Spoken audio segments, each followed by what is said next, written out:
Hey everybody, welcome to segment number two or session number two of Witches on Lockdown. I'm your host and producer, Dr. John Michael Salvato.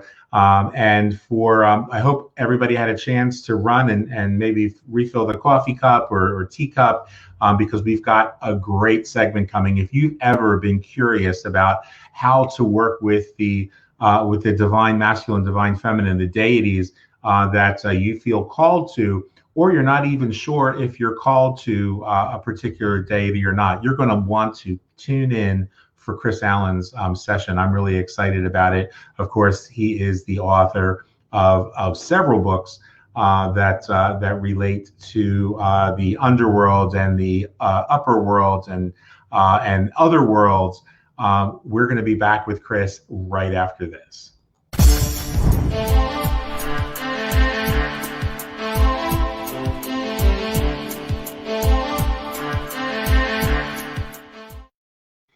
And we're back. Chris, welcome. We're glad to have you here. Hi, how are you? Good, good. Well, folks who may not be familiar with you, Chris, I'm just going to brag on you for a couple minutes because I know that you're too humble to do that yourself. And guys, Chris has been studying witchcraft and magic and paganism since 1992. He's one of the founders and an ordained minister of the Fellowship of the Phoenix. He's been an initiate in traditional witchcraft and is also a Native American pipe carrier and studies that path of the Red Road. And he teaches classes and workshops and seminars on magic and healing, shamanism and necromancy. And of course, as I said in the intro, he's an author of books such as Underworld, Shamanism, Shamanism, Myth, and Magic. Deeper into the underworld, death, ancestors, and the magical rites, upper world, shamanism, and magic of the celestial realms, and coming soon, or is the book already out, Chris? It's coming and at Thanksgiving time. Fantastic. As Otherworld, I'm looking forward to reading that book as well. I've really enjoyed the other three. I'm going to get out of here so that you can dive in and have the whole screen to yourself. So let's go ahead and dig in. Awesome. All right. Hi, everybody. I'm hoping that you're having a great time with the show. Today, my class is about God devotion. And I remember when I first started out years ago, before I had magical training and stuff like that, I learned through like everybody. I learned through books and things and like that, and I would read everything I got my hands on. And they talked about the gods and how it's important to have a patron god and a patron goddess and things like that. And they would say, oh, give offerings and do this and do that, but they never told you how to do it on a deeper level, how to do it on an energetic level. Because the only thing that you would see, especially back 20 years ago, is you would see things like, oh, light a candle for the god, light your incense, and occasionally give them an offering of some sort, and that was it. And to me, that was okay, but it didn't feel complete. It didn't feel like I was going deep enough. And so after I got magical training, and as you saw in the bio, I've am a part of a few different traditions, Tradcrafts, OTO, heathenry, Native American, things like that. Part of it is that I never quit learning, and I love all things magical and pagan and stuff like that. But the other thing is that I was trying to find a deeper meaning, and I think that many different groups will teach you very important things, but from their own point of view. And I'm a big proponent of learn the tradition of something. So for whatever your tradition is, whatever you follow, learn the history, learn the tradition, learn how to do it according to your teachers. But once you get a handle on it, once you feel comfortable and have some experience with it, then you can change things as you need. And so today I'm going to talk about why we do God devotions, how to tap in energetically, and we're going to do one together. and you can write down what I tell you, or you can do it with me, or what I do, because at this time of quarantine and lockdown and things, we're all online, we're all on different servers like a Zoom and so forth, and all types of things. And so, what I normally do is I tell people, you don't have to have all the tools that I have. All you have to do is connect, breathe with me, and I'm going to prompt you. I'm not going to leave you on your own or anything like that. So I'm going to prompt you how to connect. I'm going to teach you how to connect with me. And so when I do a God devotion, the actual practicality of it, then you'll be able to do it to your divinity as well. So why do we do devotions? What's the point? Why do it? For the first thing, it brings you closer to the gods. And one of the things I teach in all of my classes, all of my books, all of my seminars is we have to have a relationship with the gods, with the ancestors, with the nature spirits, and so forth. Because if you don't have a relationship, it's only very surface level, right? Think about it. If you have a friend and you just say, hi, whatever, how are you? Okay, bye. Is that really a friend? But if you have a friend who you hug and you connect with, you have a dinner with, you go out with, you have tea with, and you like, I want to know about you. I want to know what's going on. I want to know about your heart, your dreams, your desires. Well, that's a relationship, right? And that's a connection. It goes deeper, you know. The other thing is, just as I was leading into it, it strengthens our relationships as they are. So, for example, if you are trying to go deeper into your understanding of the gods, when you are connecting, when you're doing the devotion, when you're doing the offerings, it's an energy exchange. You know, you give them energy, they give you energy. In heathenism, if we say a gift, what demands a gift, and what that means, especially to the spirits, is that everything puts out energy. Everything. So from a tree to a plant to a god to a spirit to yourself to an animal, everything puts out energy, and so we have to replenish the energy and just move with anything.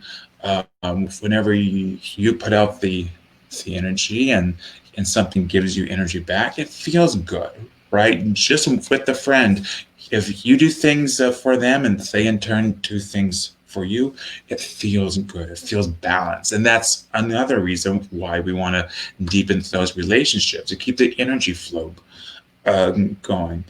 Another reason is that a lot of us come from a Judeo-Christian background. You know, not everyone, but a lot of us do. And in the back of our head, sometimes we're like, are the gods real, or is it just imagination, fantasy, and things like that? And what happens when you do a God devotion, because I'm going to teach you to have a very tangible experience, not just in my head, you know. So when you are doing a God devotion, it helps cement the idea that the gods actually take up spiritual space.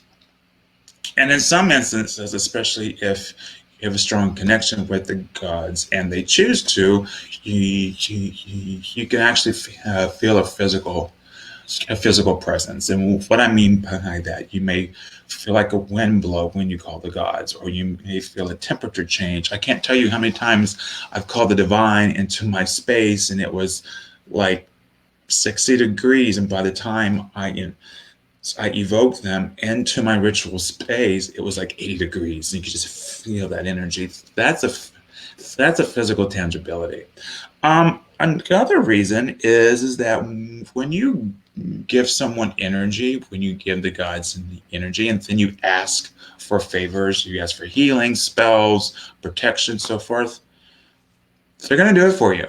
You know, because if, like, for example, if you keep asking your parents, oh, give me $200, give me $200, give you $200. Eventually, they're like going to be like, no, because you're not doing anything for me.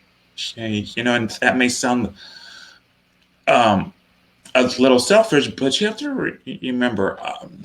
I had someone asked me a long time ago, well, aren't the gods all powerful? And why do you have to do devotions? Why do you have to give offerings? I mean, don't they already have the power of the universe? What's your offering of wine, of cake, or food, or whatever? How's that going to help them? Well, first and foremost, think of it like this. As you can tell, I like to give analogies. Um,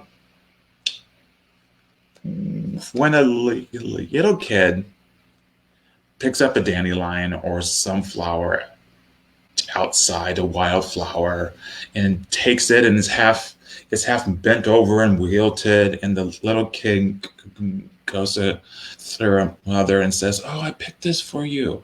Well, what happens, especially if you're a parent, you're like, "Oh, that's so sweet, thank you so much. That really means a lot to me." Same thing with the gods. The parent didn't need that old wilted flower from the front yard. There's 100 of them. It's the intent behind it. It's the energy behind it. It's the, I have an open heart to you, and I'm giving you energy. That's why offerings are important and things like that. And that's why when we ask for things and we give something in return, and let me tell you this, an offering doesn't have to be, oh, I'm going to buy my goddess the most expensive bottle of wine I can find. If you can only afford a $5 ale or $4 ale, because that's the last $4 you have, they're going to be so happy because, wow, that's a sacrifice. That's just amazing because you did that. And it's going to feel important to them, you know. The other thing, and it's kind of a, I don't know, you could say it's selfish. I say it's good sense. The gods actually do have favorites. How weird is that? So especially in the Greek pantheon, it's all the mythology is always talking about how Zeus had his favorites, how Artemis had her favorites, how Athena had her favorites, Apollo. They all have their favorites. So how do you become a favorite? And just so you know, it's not like one person out of all humanity. It's hundreds, thousands of people. Basically, how you become a favorite is you give offerings and devotions, you give prayers, you talk to them, you communicate, you enjoy them, you share your experiences with them, and that's how you become a favorite and things like that. It's from my experience, being a favorite isn't necessarily luck of the draw, like you were born, unless you have a past life experience with that god, which that's a whole nother class and ball game in itself. But it is so being a favorite is about sharing in the energy exchange. So let's talk about the different kinds of devotions. One of the things that I enjoyed studying is Hinduism, and Hinduism, they love their gods, man, and they have a different types of devotion, and I think that we can learn a lot from the different types of devotion. And what do I mean by that? Well, I will tell you. So the first kind of devotion, or the first one I have listed, because most of them are more important than the other. One of them is, and I'll get to that at the end.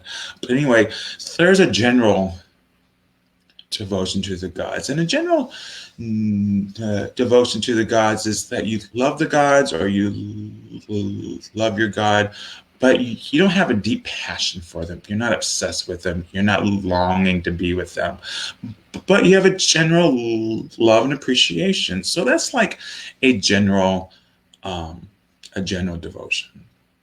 So another form of devotion is being of service. This means that you serve the gods out of duty, but you don't have an intense love of the gods. And you have to remember, especially in many forms of different paganism and at different points in history, sometimes um, it was expected to you to perform tasks of the gods because a lot of times, depending upon the country and the region, the time period, you didn't have a whole lot of options of an occupation. A lot of times you were either a farmer, you were a military person, or you became some sort of a priest or priestess. So oftentimes, if you're like, I'm not a farmer, I don't have any land, and I don't want to go off to war, I'll serve the gods. And to me, why would you be a priest or priestess if you didn't have a deep love of the gods or the spirits? But some people don't. But it was actually very common, especially in Hinduism, that you have service of the gods, and there's any temples. One of the temples to Kali Ma is that they have a whole team of priests, and what they do, because you have to remember, Kali Ma is one of the most favorite goddesses in India, and she has millions of devotees and who come to her shrine, who come to her temple and give her offerings and things like that. And part of the duties of the priest is to clean the statues, to clean the sanctuary, to take care of the offerings, and in a lot of cases to sell certain offerings, because sometimes if you're traveling, it's hard to carry a whole lot of things with you, so you could buy it there. I got convenient, right? And of course, the money he goes to the upkeep of the temple. And so a lot of priests, I mean, that is a sort of devotion because you are still working for the gods. One of the things I will say that in my experience and practice, I don't think it's very good to serve the gods begrudgingly. You know, for example, I do know that sometimes a lot of circles, groups, groves, so forth, have a set god and goddess. Like, for example, I'm a part of the OTO, and they have three major deities that they honor. I mean, they honor many different deities and philosophies and spirits and things, but the three main deities, they're kind of what their main rituals are about. So if you don't have a connection, so the main goddess is Nuit, and she's kind of roughly based off of the star goddess of Egypt, Nut and things. And I'm maybe mispronouncing that, but I'm gonna do the best I can. But anyway, and so if you don't have a connection to that goddess, but you still want to be a part of that group for social reasons, magical education reasons, and some people are like, I'll do the required ceremony, I'll do the required ritual, but I don't have a connection, and I don't really feel connected. There's a question that says, but if you are doing a devotion begrudgingly, are you really worshiping? I actually think it depends upon the god and goddess. Because some of the Greek gods, I'm going to tell you, they are like, sure, give me offerings, and if you don't want to, I'm still going to take that offering. A lot of times, especially in Rome, the Romans had a philosophy, and then, quite frankly, a law that it was mandatory to give offerings and devotions to the state deities. So, for example, if you were in Athens, then you had to give offerings and worship to Athena. However, who you honored in your own home was fine. So you can actually be Christian, you could be Jewish, you could worship Zeus, you can worship Isis. It didn't matter in your own home, but you had to publicly honor the patron for God and goddess of the state. And the thing is, I don't really think those people are like, oh, I hate Athena. I don't think it was that at all. I think they were like, I know Athena, I know her mythology, I know how she relates to my deities, but I don't have an intense passion towards her. I'm still going to give an offering. And a lot of times people would do things begrudgingly, or maybe it wasn't like begrudgingly, like they hated it, but maybe it was that they didn't have they didn't have a strong connection. Um, a lot of the things and all my Italian pagan friends, they used to tell me things like better safe than sorry, meaning sometimes if you were predominantly a Christian household, sometimes they would absolutely like, you don't speak ill of the gods because you never know. Um, Absolutely about duty. Sometimes it is a duty. You also have to remember different cultures and different points of history expected certain things. Because, like, for example, the Babylonians, when they did divination, and you have to remember what divination means. Divination means to talk to God. So divination, to talk to God, or to talk to the deities, and they would do lots, or they would sacrifice an animal, go and check the insides and see if the gods were happy. Or very common in Babylonian times was to check the zodiac and the stars and the planets, the constellations, to see, because they believe that that's how the gods talk to us. And so if the gods were happy, everything's great, crops are great, crime's down, awesome. If the gods aren't happy, fires, pestilence, disease. Okay, well, let's make the gods happy. So let's sacrifice a cow to them. Let's clean their temples and do all kinds of things to pacify the gods. So to the Babylonians, absolutely was a duty. To myself, how I honor the gods, and we're going to get into that a little bit different. We had the luxury in the 21st century, and a little before, of course, to choose our own gods and goddesses. I'm in my Tradcraft group. How I do things is that we do have a set god and goddess of the group. And it's based on the tradition I was initiated into, and the expectation to join the group is you have to give devotion to the gods. However, how you choose to do that devotion is up to you. Maybe it's a very heart-centered journey. Maybe it's a song and dance. Maybe it's a food offering. But I also have space, like at the end of the ceremony, to honor for different deities and whoever. Sometimes we honor deities just because, and we don't have a strong connection. It's just they keep coming up. And so in our tradition, it's if a god keeps coming up, they probably have something to say, and so we'll give them offering and things like that. So another form of devotion is friends. Like, I have an intense love for the gods as I would a best friend, as someone I care about, but I'm not in love with per se. A lot of people, to be honest, I know tons of pagans and witches who they don't see the gods as someone who, like, oh my God, I love this god so much, I'm obsessed. Oh, I love them. It's oh yeah, we're cool. I'm cool with all these gods, and I think that's okay. I choose to worship differently, and I'll tell you how I choose to worship the gods I follow.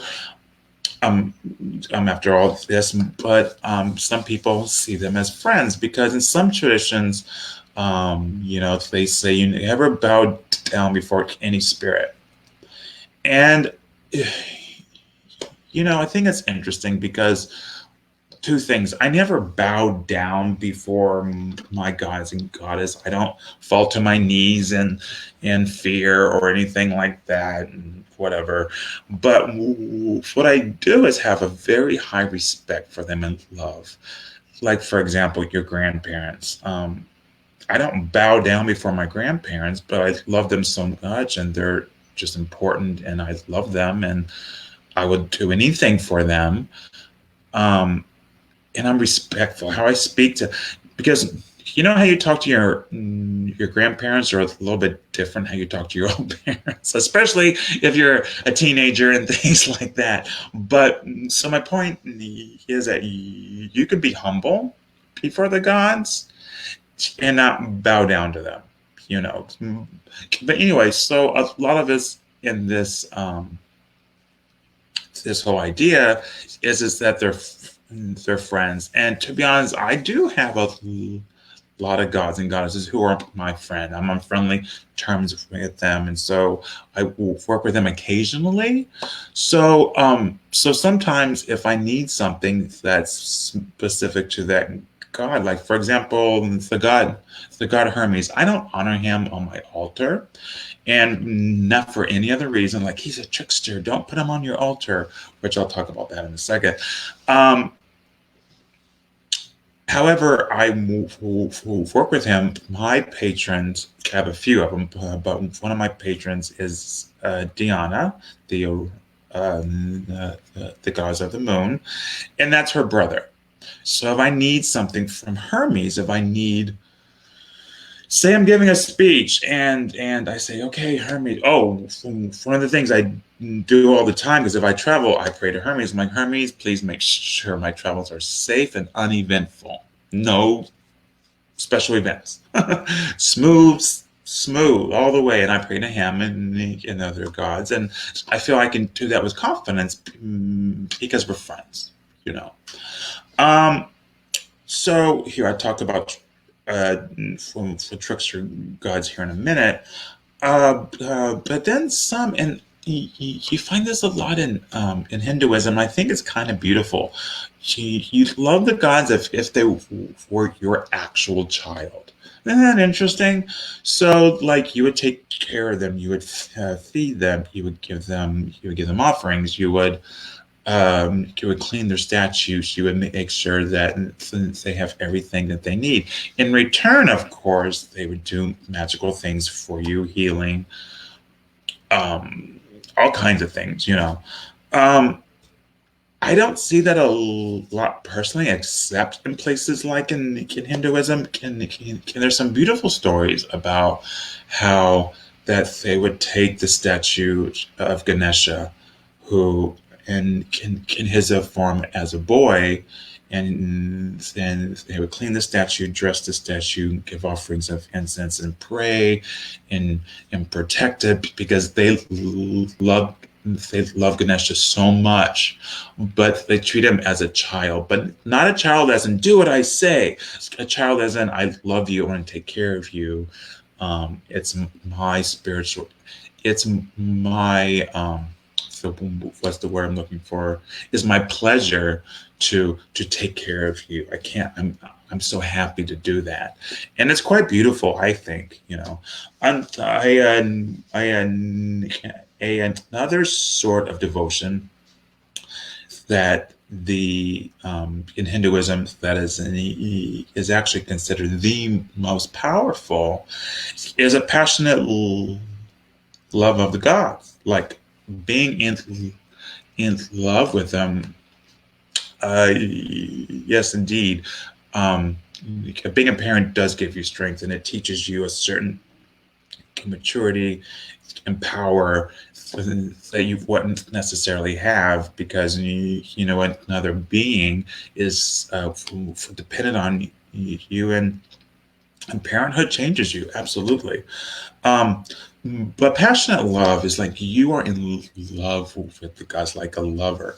Like, have you ever seen um, a statue or a sculpture or art or a picture of a god or goddess and thought, wow, that god is sexy as hell. Oh my God, wow, that's sexy. Wow, hell yeah, man.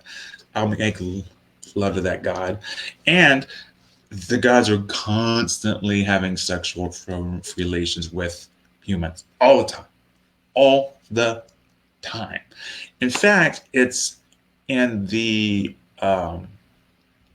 spiritual path that I belong to, it's believed that witches got here because the gods had sex with human beings and had magical children. Same thing with the fairies, same thing with the elves and things like that, that these spiritual beings have sexual relationships with humans, and they have offsprings. I mean, think about it. If like Eros and all his beauty, or Apollo and all his beauty, or Aphrodite or Freya just comes and just and has all their beauty and goes, "Hey, let's have sex." Are you going to say no? I mean, you can. They're not going to be like, "I smite you," if you don't. It's not like that. But there is this passionate love, and I actually taught a class last night, and this is a Judeo-Christian myth about the fall of Lucifer and Malek Taus, how, and it's pretty much they borrow from each other. So the mythology of Lucifer is kind of borrowed from the Zedi people and Malek Taus. So the idea is that when God created man, Lucifer, who's the most beautiful and bright and the favorite of God, God says, "Hey, bow down before my creation." And Lucifer goes, "No, I'm in love with you as a supreme being. I can't subjugate myself to anything that's less than you, because you are who I love." And God said, "Okay, then get out." Not very nice. So so Lucifer falls from heaven, and in his misery, in the mythology, and you won't find this in the Bible, you do find this in the his Sedi scriptures and things like that, how Lucifer cried and mourned for 7,000 years because he wanted to be with God. And so God finally said, "Okay, since you love me that much, your new job is to be the challenger and the adversary." That's where we get the term Satan. It means the adversary. You're going to be the adversary of human beings. So you're going to challenge them in order to help them spiritually grow. So this whole fall from heaven thing was, I believe, preordained by God. And so blah blah blah. So the gods, they are in love with us, and we're in love with them. So how I see my patron and my patron God and goddess is, I see them as my spiritual parents. I see them as my spiritual parents, and the reason is because these are these ancient divine beings who know way more than I could ever know. I have way more power than I could ever have, and I look to them for guidance. I look for them as wisdom, and I serve them. And let's talk about serving your gods for just a little bit. So a lot of people think, and before I learned otherwise, I will include myself in this group. A lot of people believe that to serve the gods is like, "I serve you, I clean your feet." I mean, that certainly can be a form of devotion, but to serve the gods is not necessarily to be their slave or to be their maid or housekeeper or anything like that. To serve them, it should be from a place of love. Like, for example, as a priest, as a minister, I serve my community. What that means is that with the talents that I have the resources that I have, I'm happy to help people who are in need. I'm happy to give of my own experience and my wisdom and things like that, so I can help. So think of serving the gods as helping them, not so much as being subjugated by them. You understand the difference? So we're helping, not being subjugated, Um, but to serve the deity is something very sacred. To help them is very sacred because they're going to help you. And one of the things that I do in my devotions and in my prayers is teach me how to serve you in a way that's healing and balance for all concerned. And I say that because maybe they can show me a way to teach people spirituality or teach people about the gods like this in a way that's healing, in a way that's balanced and things like that, So let's talk about tricksters for a minute, because I know I said I'd talk about it, and I'm sure people have questions. They're like, I heard you're not supposed to put a trickster spirit on the altar. You're not supposed to honor like Loki or Hermes or Coyote or even the death gods of Hela, of Hades, of the angel of death. You're not supposed to do any of those things. Well, anybody who spends any time with me and takes a class from me, I love to challenge people's silly preconceived ideas about deity. I love to challenge it. I throw things at it. I throw rocks at it. Be gone. The reason I do that is because, first and foremost, who made up these cockamamie rules? A lot of it, to be honest, these rules were made by people who fear the gods. I don't fear the gods. I respect them. I love them, but I don't fear them. Why would I? Because they're not devils. They're not Satan's minions. They're not spirits that you don't trifle with. It's nothing like that at all. These are beings who, like, for example, one of my other gods is Asclepius. He is the god of healing, and one of his symbols is the newborn sun at dawn. So the freshness, the newness, that's Asclepius. That's his energy. So why would you fear that? Why would you? Well, a lot of these fears come from people who, a long time ago, when paganism was having a rebirth, a lot of people had a hard time for coming to terms with all the crap that Christianity put in their mind. Be careful of the gods. You can't trust the gods.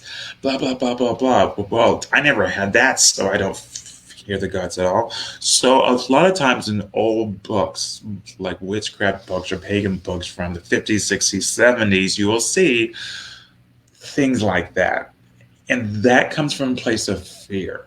Okay, so I have worked with several trickster gods. I've worked with several. I mean, I write books about the underworld and the afterlife and the ancestors. So I've worked with the dark gods all the time. So they're quite actually very caring of the human race, because they take the dead into them and take care of them.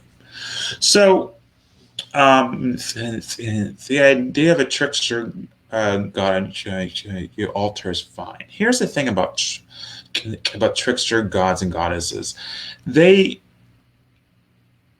teach through tricking you. They teach through challenge. They teach through pushing you down a little bit, and not to harm you, but to teach you how to pick yourself up. Like, for example, Loki, what does he do? He is very confrontational, but he's always having a good time. He's always challenging people, and he wants them to look at themselves and say, look, here are your flaws. And it's really hard to look at our flaws, isn't it? It's really hard to say, this is who I am. This is where I need to be better. This is where my trauma is. This is where my shadow is. It's hard. The trickster spirits do that. But if in almost every single mythology and any pagan culture about trickster spirits, what do?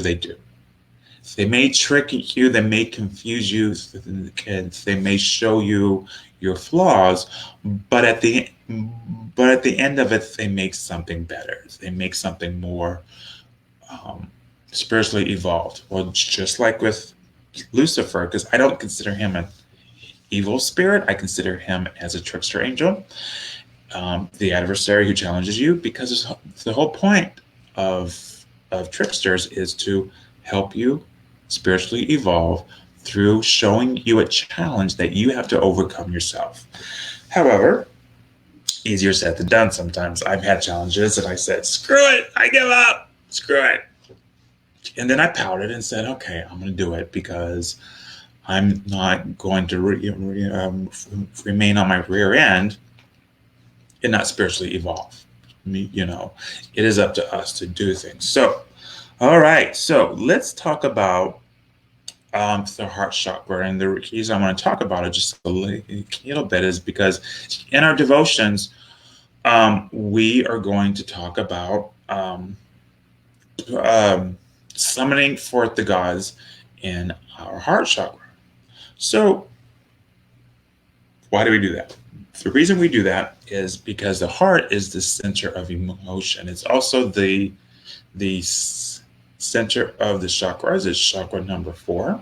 So the other thing is, you can't see a whole lot in this film, but the heart is very close to the arms. And what do the arms do? They reach out. So we're reaching out to the gods. We're reaching out to the spirits. And at the same time, we are feeling the spirits. In your magical practice, I will tell you, if you want to become more powerful in any magical practice, conjuration, healing, devotion, whatever you want to do, spells, whatever, how you become more powerful, and here's a big secret, is you have to feel the energy. That's the secret. Because if you don't feel it, you're like, I kind of have an idea of what it should be like. Okay, I visualize the gods. Okay, I kind of know, sort of. But when you have them in your heart and you feel the energy, by feeling into the energy, you're tapping into the energy. Like, so here's the energy of the gods. Here's your heart chakra. Oh, they're coming together. Oh, I understand now. It's that clicking feeling in your mind, like, oh, I get it. That's where we put the gods in our heart.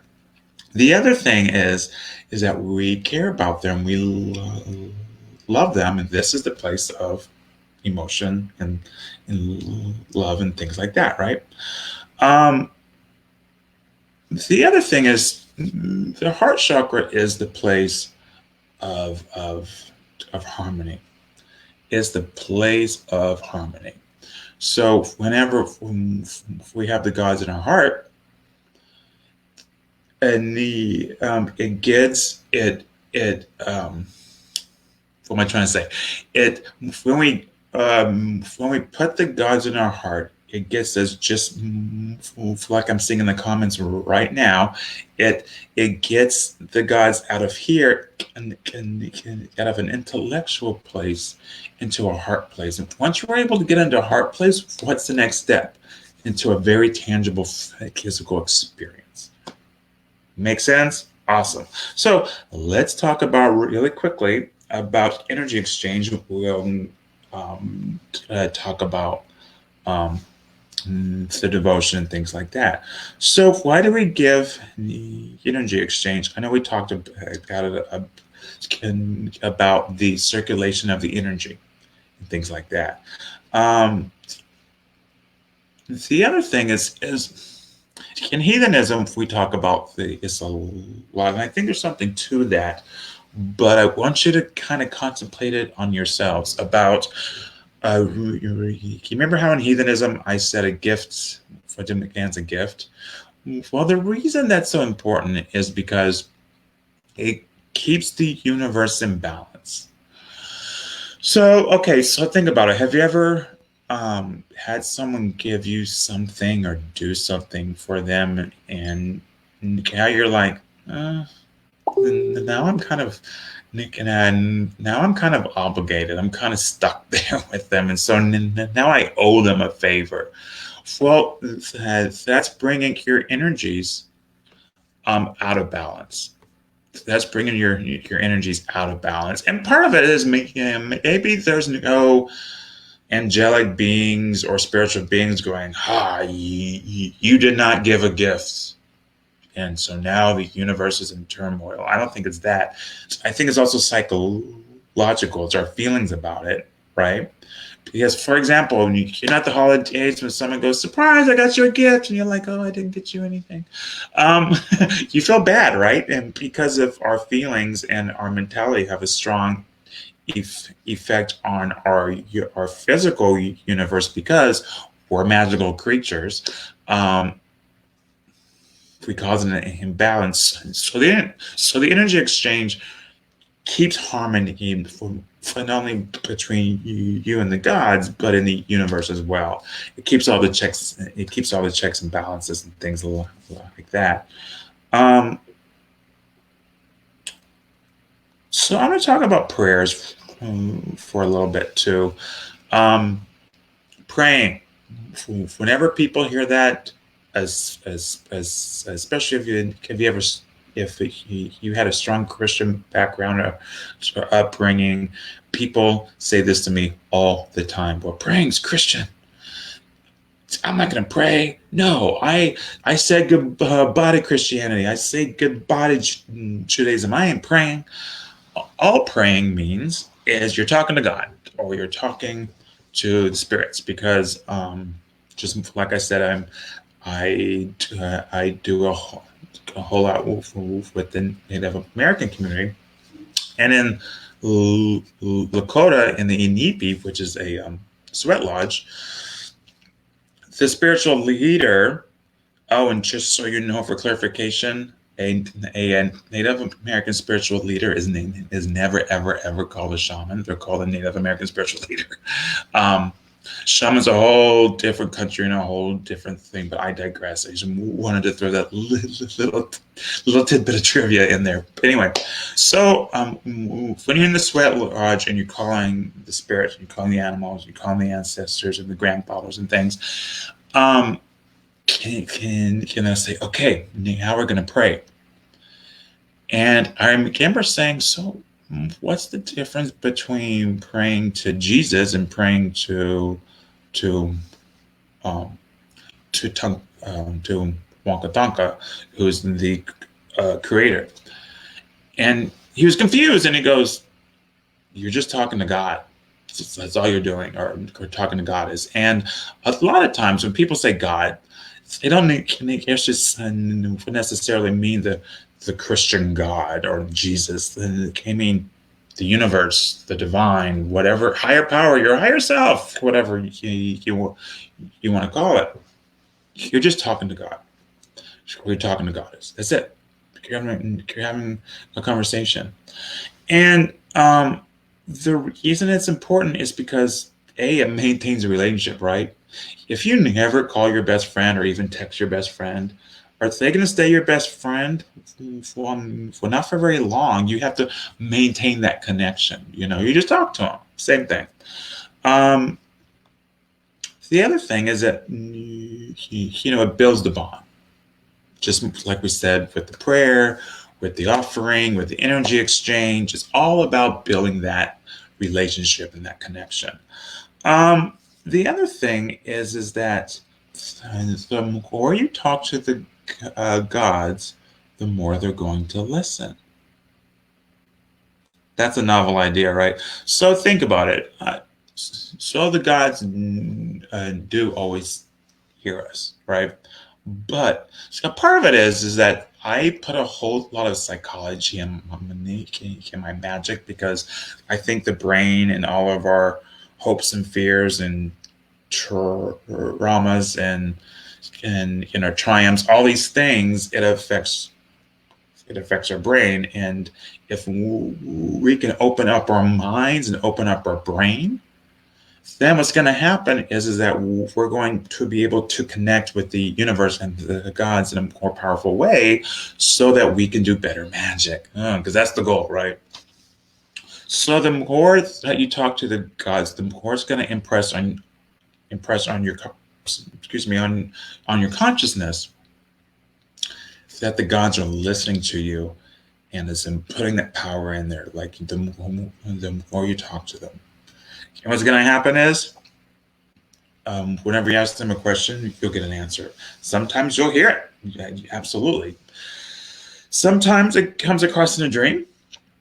Sometimes it comes across in an omen. And if you're old school pagan like me, an omen doesn't have to be the tarot, which certainly can be, but sometimes you go outside and you say, goddess, show me a sign. And sometimes she will literally show you a sign. Stop. I'm just kidding. No, sometimes it can be a sign, because, for example, if you're talking to the gods and all of a sudden a bird flies onto a sign and sits there, well, pay attention. How you see omens and things after you talk to the gods, just walk outside. Listen to the breeze. How's the sun feel? How does that make you feel that day? Listen to the trees as they sway back and forth in the wind. That's how the spirits talk to you. Look for things. What are the birds doing? What are the waves doing if you're by a lake or the ocean or something like that? Look at your environment. Look at the weather. All these things are the gods talking to us. We just have to intuit. And I know people are like, wait, I don't know how to do that. Okay, so I want to go ahead and go through the purification and the God devotion, and I may go a little longer, but that's okay. You have fun. So the first thing you're going to do is you're going to do a purification, and it isn't that you're embarrassingly dirty or you're gross or anything. It's just, a lot of it is, especially when we use sage, a lot of it is that you just need. It's more of a balancing. I know some people would be like, oh, you pick up the bad vibrations. Sometimes you do, but a lot of times it's just balancing our energy. So you can do a quick smudge, and sometimes if you choose, you can purify your altar. Sometimes you can do that, So you do your purification of yourself. And then the second thing you do is you're going to say out loud your ritual intent. And I say whatever spell or magic you do, you always say your intent. Basically, like, spirits, here's what I'm doing. And so today I'm like, my intent is to give devotion to the gods. Easy breezy. So this second thing you're going to do is you're going to ground and center and shield. And the reason we do this is because it brings all of our energies all back here and grounds any anxiety and things like that. So let's go ahead and center, and just take a breath and center however you were taught to. And then ground, send the energy to the earth, and then shield. And I just imagine a shield around me. Then I will connect to the energies of the three worlds, and there's a bajillion way to do it. So through my feet, I connect to the underworld, and I breathe those energies up into my heart. And then the second thing I do is I focus on my head, and I breathe in the energies up, and focus on the upper world, and bring the energies of the upper world down into my heart. and how I'm aware of the physical plane, the mental world, and then I'm going to breathe the physical world into my heart again. And so we have the three worlds and there. So feel the energy spiraling around your heart, because now what you're going to do is you're going to close your eyes and imagine the inside of your heart chakra and visualize your god and goddess, or just one god or one goddess. And if you don't have a god or goddess, and just think of Mother Earth or Father Sky or something like that, is completely fine. So just imagine those deities inside your heart.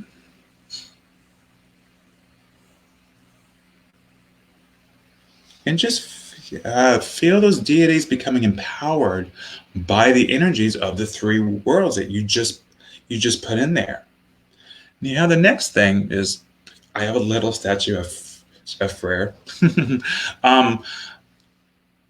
What you're going to do is you're going to breathe the energies into the statue. So for right now, I'm going to use Frere and Kalima. So we talked about her before, and warm up either on your altar. I'm just going to hold them so you can see. Oh, camera. And then what you're going to do is you're going to take a breath, and as you take a breath, concentrate on your gods, and you're going to blow them onto the statue. So the actual spirit of the god is in your heart. It's there. It lives there. And you're going to breathe the energy. I'm going to breathe. Today I'm breathing on Frere, so I'm breathing him out. And then Kalima. And then I'm going to set them on my altar here that you really can't see, but trust me, they're there. And the actual gods are radiating from the statue. So when I do that, the next thing I can do is I'm going to give them offerings. And today I'm going to just give them a simple offering of the incense.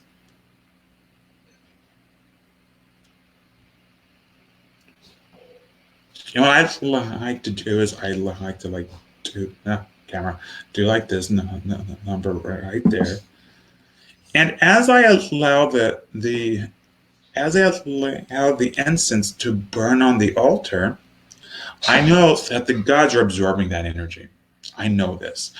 But you could also do wine offerings, ale, food, fruit, whatever you like. You can also do coins, flowers, things like that. So the next thing we're going to do, because the gods are happy. The gods are very happy right now. And so we're going to close your eyes, and now you're going to astral project. If you don't know how to astral project, I'm going to teach it. It takes 2 seconds. Close your eyes and visualize yourself at the temple of the gods. See yourself there. And say hello.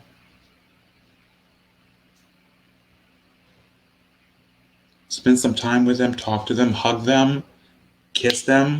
If it's appropriate. What do the gods have to say?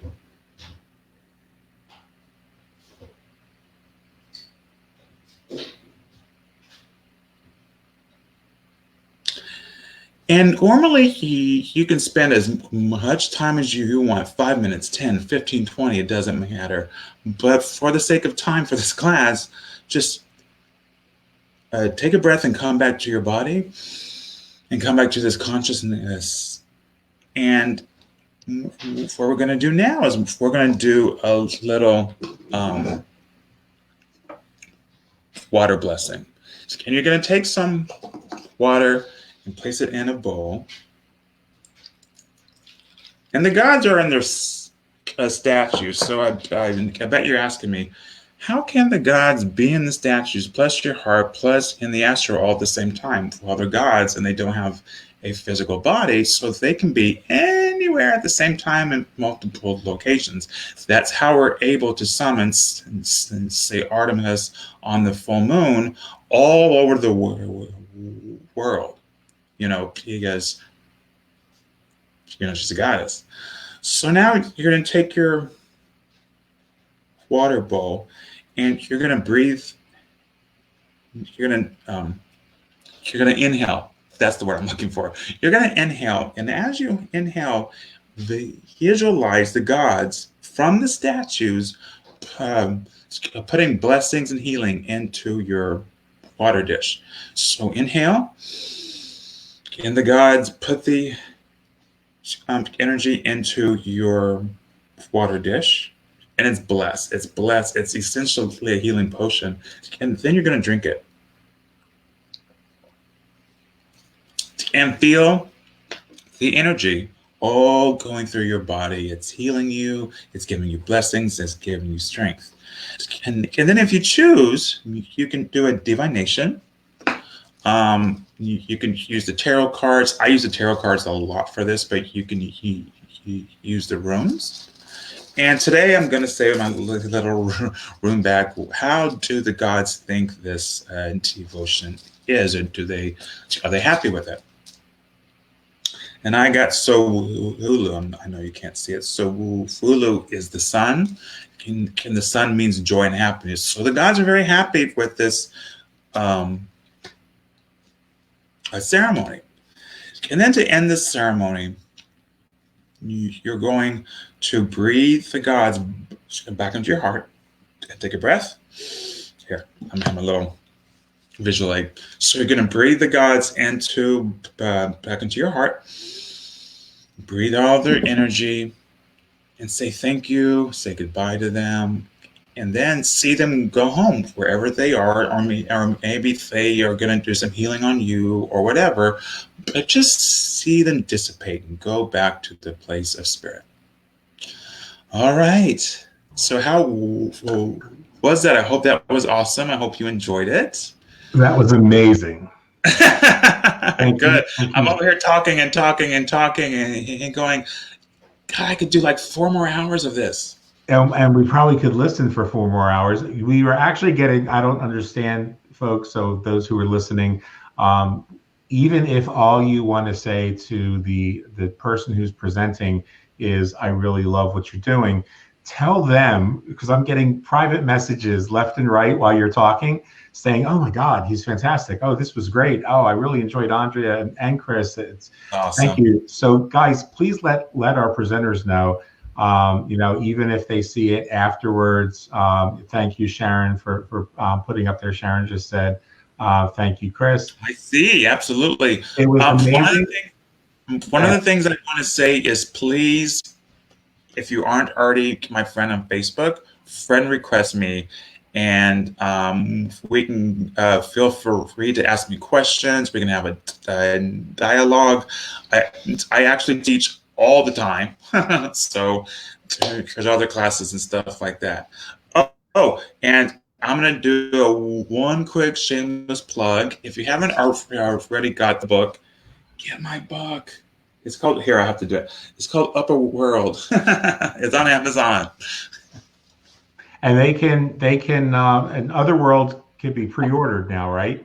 Or can it? Yes, you can pre-order Otherworlds.